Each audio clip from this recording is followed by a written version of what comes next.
Hello guys, it's me again. Yesterday I recorded a video talking about Lollipop.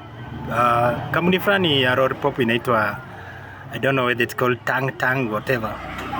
So nimeona hiyo video inaenda viral sana, na hiyo video haikurekodiwa to cause any harm to either company or a shopkeeper ama end customers. So hiyo video ni ya educate to what, because I'm a business coach.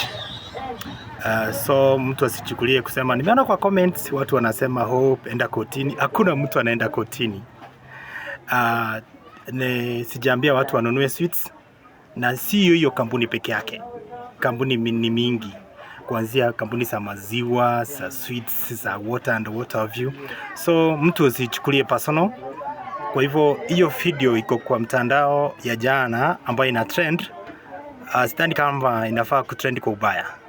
Inafaa kutrend kwa sana kwa watu wa maduka, because kuna watu wanauza vitu bila kufanya hesabu na wanapoteza a lot of money and they don't know, they are not even aware.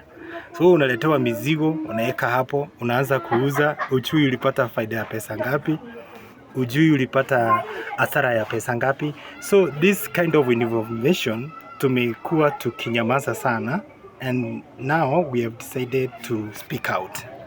Yes, thank you.